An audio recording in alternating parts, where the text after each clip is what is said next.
Hello everybody, and welcome to the third video on this channel in which I'll be giving my overview on Doctor Who Series 9, aka Season 35.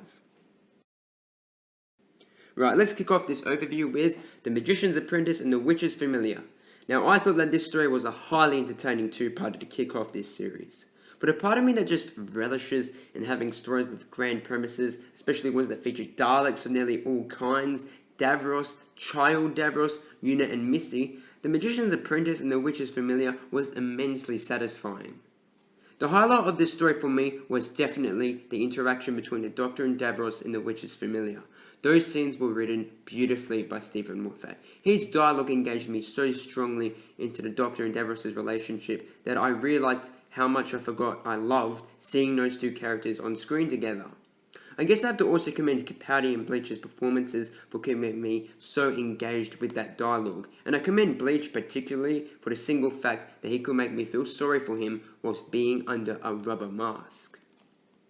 Now, The Magician's Apprentice, story-wise, when you strip away all the spectacle with the planes freezing, Child Davros killing, and guitar playing on tanks, it seems rather basic. When you think about it, the only actual plot of this episode is the Dr. Clara and Missy getting together and going to Skaro, as well as a few scenes with the Doctor and Davros remembering their meeting on the Skaro battlefield. A very big chunk of this episode's script, I think, could have been cut out extremely easily, and both episodes of this story should have been combined into a 60 to 65 minute long episode. And was it just me, or was it that Clara should have known better regarding the way Missy was treating her in Skaro? She was so easily pushed around and used by Missy throughout The Witch's Familiar that it seemed out of her character considering how resilient and street smart she had become since Series 8. Whether she's pushed down a hole which could have possibly killed her, left tied up and exposed to an approaching Dalek where she could have been killed again, or being so submissive and getting inside the Dalek, you'd think that Clara would simply have more common sense around Missy, considering that she has seen the evil she can cause in previous stories. But no, she ends up acting like Dodo in The Celestial Toymaker. Oh, and on a final note, I didn't quite like the way Missy was acting in that scene in The Witch's Familiar in which she baits a Dalek. That line about Dalek baiting being, "Time lady golf, dear," felt a bit too self-aware for my tastes. I know ridiculing of the Dalek in that American accent seemed like Moffat was really pushing it and how wacky he could make that character. Now on to the next story of this series, Under the Lake and Before the Flood. Right, I thought that this story was terrifically executed as a mystery adventure, which to me brought a much needed freshness to the Base Under Siege story format. This story does what I loved Mummy on Orient Express so much for, and that's the fact that it played out like a sci-fi version of an episode of Sherlock. It didn't see the characters facing something that it understood quite easily, and it was all just a matter of stopping it. Nuh-uh. This story instead saw the characters facing something seemingly impossible and fantastical, which they first had to actually take the time to learn its origin and how it works in order to go on with stopping it.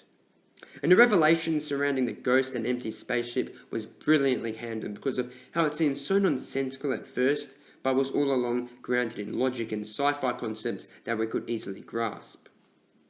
The guest characters of this story I loved because they weren't written with your typical Base Under Siege character cliches, but were instead characterized as more real and involving.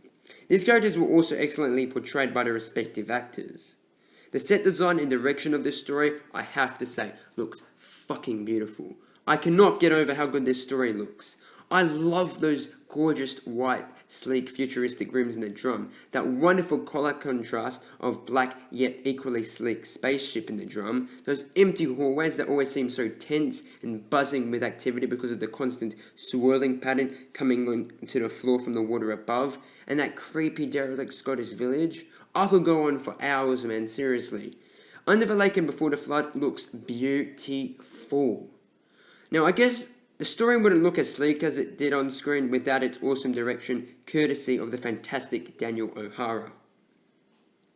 As for the Fisher King, compared to the freshness and beauty of the rest of the story, he did seem a bit unremarkable in comparison, as he's presented kind of like his archetypical boo-hiss alien villain.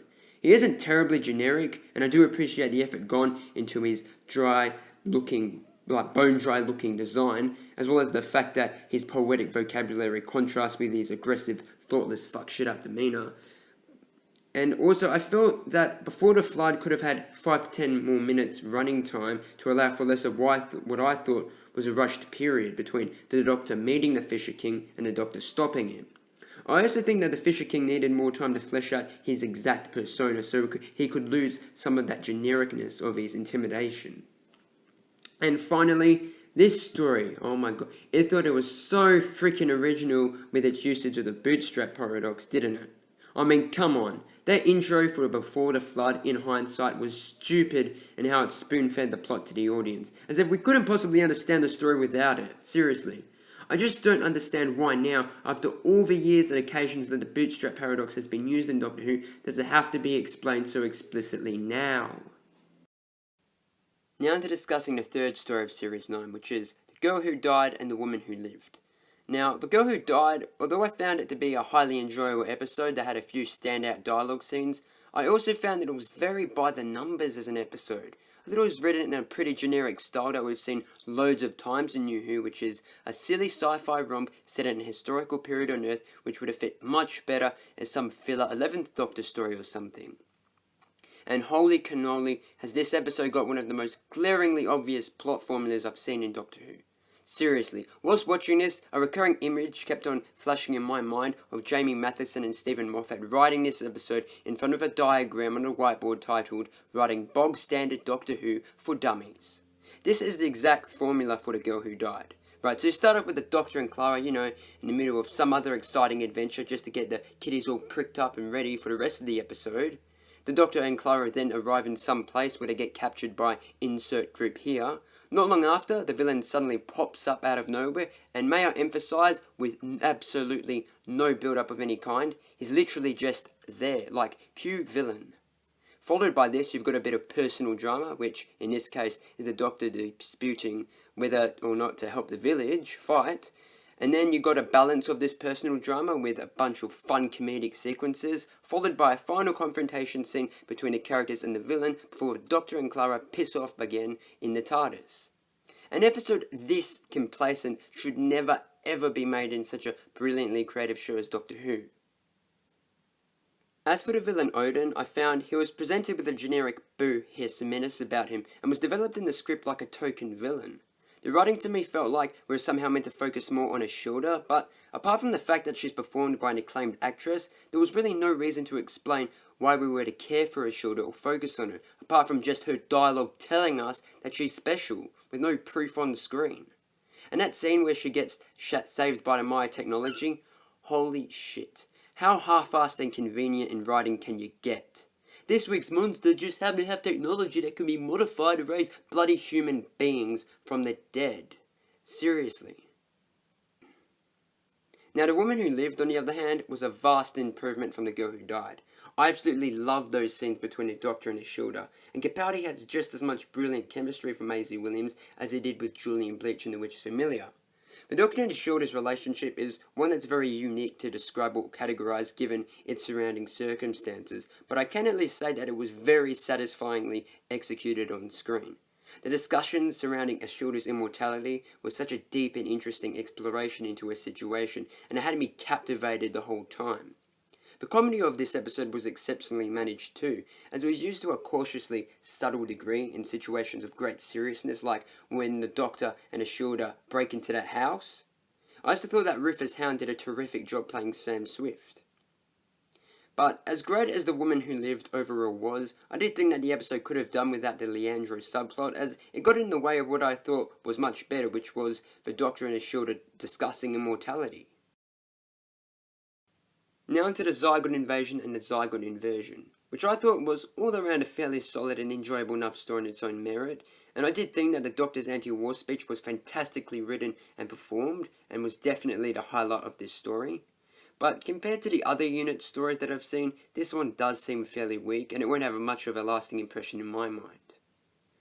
I felt that this story would have been better told if it didn't have its characters split up to go to different parts of the world. The Zygon Invasion in particular, as that's the episode in which the characters that are most spread out from each other, does feel the most disjointed out of the two episodes.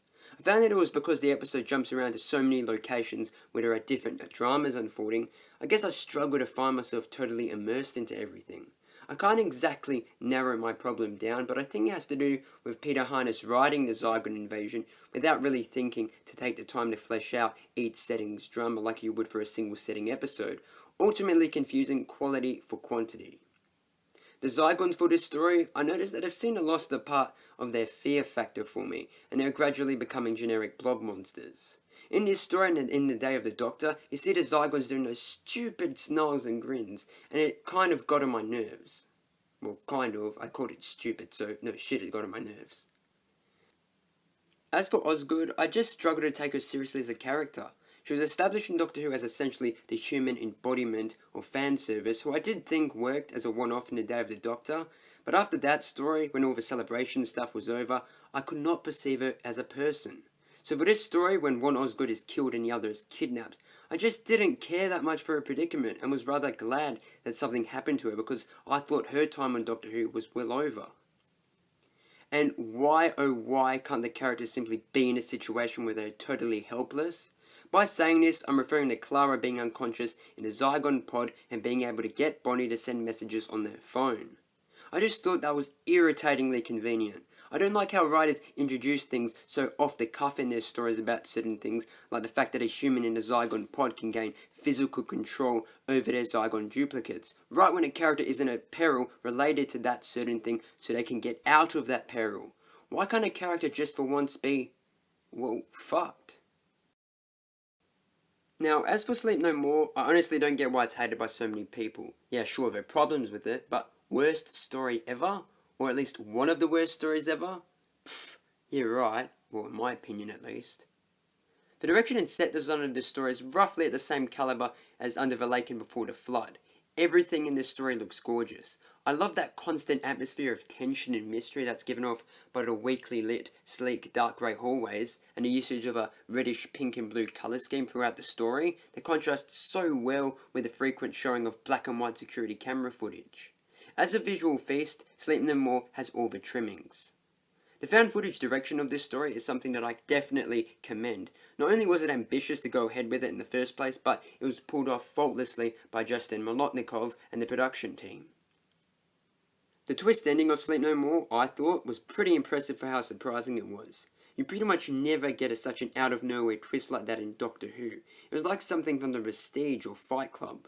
The boldness of the script to finish off with a twist like that did polarize viewers, I'm aware of that, but I was one who thought very highly of it. I thought it was just lovely to find out that the found footage concept was being used as not only a gimmick to pull in viewers, but as something pivotal to the story itself. As for the Sandmen, as interesting as they were in theory, they weren't as well explained on screen as they could have been. Now, I do understand that you can't really judge Sleep No More as an objective view of events like essentially every other Doctor Who story made, as it's a found footage compilation made by characters in the Whoniverse who wouldn't have considered making a brainwashing tape for people with perfect plot development in it. Nonetheless, for the sake of us watching at home, I still wanted to know more specifics regarding the Sandman creation process. What exactly is it that brings the sleep together to cooperate in forming a sentient being? Where exactly does the sleep come out of your eye and go for that to happen? There were literally only a handful of lines of dialogue that weakly explained this. I would have also liked for the Doctor's conclusions about the Sandman to be more clearer in how exactly he got to them. From around the 30 to 35 minute mark in Sleep No More, it felt like a good chunk of this story's mystery and tension was lost, as the Doctor starts making these sudden jumps in thinking and realising that the room has been used as cameras, the Sandmen are actually blind, and the most, in my opinion, ridiculous jump by far, thinking that everything that has happened has been carried out for dramatic effect. There were literally barely any steps of reasoning provided for how the Doctor came to these conclusions, and for the dramatic effect theory, sorry, I call bullshit. There would be no way that the Doctor could narrow every single thing around him down to that, as there was just too much broad evidence that could honestly support a million other theories. It's this rubbish mystery solving in Sleep No More that stopped me from regarding it just as highly as Under the Lake and Before the Flood. Now into discussing Face the Raven. Right, I thought this story was the one with the least amount of flaws in the series 9. It's not my favourite story of this bunch, but I thought that it screwed up the least in coming close to reaching its full potential. As a whole, Face the Raven was quite good, I suppose. The story isn't all that special, but it kept an interesting enough pace, and the script had entertaining dialogue too that played to each actor's strengths. It was quite nice seeing Joyvan Wade return to Doctor Who as Riggsy, since he gave such a lovely performance in last year's Flatline. Riggsy, the Doctor, and Clara, in my opinion, have such charming character and actor chemistry on screen, and authors and comic book writers should seriously get on with creating some more Earth stories featuring them three. The departure scene of Clara was undoubtedly my highlight of Face the Raven, and definitely one of my highlights in Doctor Who over the past few years. I found this departure to be much more effective than any other departure scene we've seen in New Who. I narrowed the reason of this down to being because of how Peter Capaldi and Jenna Coleman play out this scene, expressing an effectively subtle sense of sadness and no "Suki Suki Lala" soap opera crap. Capaldi and Coleman here portray the Doctor and Clara as both trying their hardest to keep their composure and be brave during their final moments together. And the fact that in the story, the Doctor was rendered as totally unable to save Clara from the quantum shade adds on to the weight of this tragedy. The icing of this depressing cake was by far the slow and gentle rendition of the Impossible Girl theme in the background, which was put to amazing effect here. Now, as solid as Face the Raven generally was, I did think that the Doctor's discovery of the truth surrounding Anna's supposed murder could have been put off around 5 to 10 minutes or so we could get a bit more build-up and excitement going about this mystery before we learn the truth of it. Seeing how this revelation of the Doctor was so pivotal for Face the Raven setting up for Heaven Sent and Hell Bent, it could have had a bit more shock value about it, surely. Also, I would have liked to have learned more about Anison, because the story surrounding her migration and fear of others, although we were given a little glimpse of it, it seemed pretty interesting, and it was sadly skimmed over by the story. And I thought that the actress who played Anison was really good in capturing the character.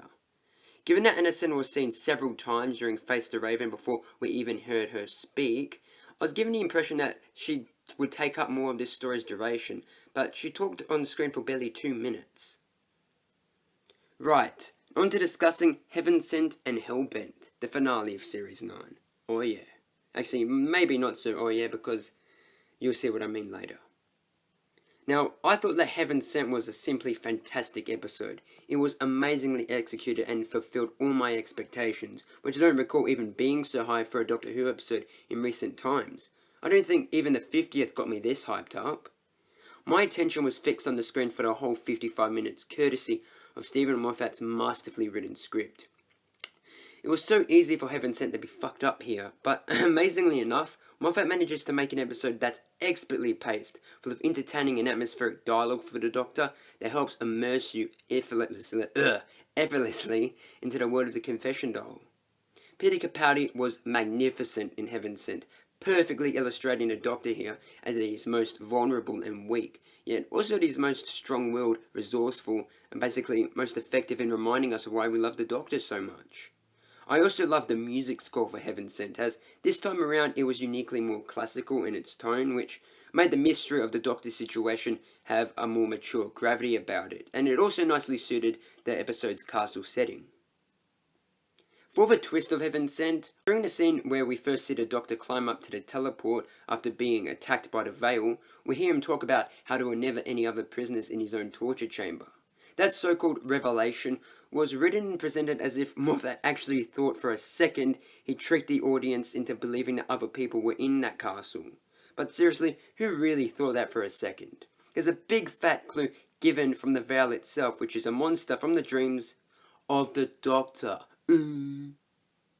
Finally, with Heaven Sent, for the moment between the Doctor saying in his TARDIS mind palace or whatever it was that he'd been in the castle for a very, very long time, and him saying later that he arrived in the castle 7,000 years ago, the dialogue of the Doctor seemed quite clunky and too obviously trying to dump info on us regarding the teleport loophole and the resetting of the rooms. Now on to Hellbent. I can't really do so much of a quick squiz over this episode because of how many damn problems I found with it, so my overview will take a while, sorry about that, but I'm going to start it off by saying this. Why, oh why did it have to be classified as a two-parter with Heaven Sent? Heaven Sent does not deserve to be seen as tacked onto this excuse of an episode. Hellbent, in my opinion, is one of the most underwhelming episodes ever made of Doctor Who. Holy shit was it underwhelming. The biggest problem I had with Hellbent was that I expected it to be a totally different episode to the one we were given. I was put under the complete assumption by Face the Raven and Heaven Sent and a few hints earlier on in Series 9 that we're going to get an intense and gritty finale episode in which the Doctor, back with an even spikier persona than what we had in Series 8, returns to get some badass revenge against the Time Lords. I thought we were going to get a proper Gallifrey story like what we were used to in the classic series and currently are used to in Big Finish. But what did we get instead? That is the question in diddly yeed. What did we get instead of the return of fucking Gallifrey? We got a sidelining of it, and instead, a second farewell to Clara. Now, I loved Clara. She's one of my favourite companions. Although up until Series 8 she basically had no depth to her character apart from being just a plot device, Clara did eventually get some character development, and by this series she had become a really fleshed out and real feeling character. Following Clara's death in Face the Raven, we were satisfied enough with her character arc and departure that we moved on, and everything was set for a freaking awesome Gallifrey revenge tale. But no, Stephen Moffat had to comprise something that we've all been waiting for 10 years for another goodbye to Clara? What? Clara had her time to shine, Moffat, so what the hell was with this, giving us an episode that nobody wanted?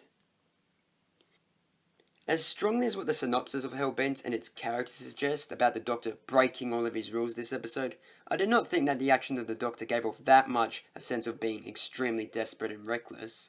All he did was banish a group of Time Lords, punch and shoot the General, which I do admit was pretty stupid, steal a TARDIS, and fly up with Clara. The Doctor has done much worse things than what he has done here, and barely anybody in the past has thought the same way about him.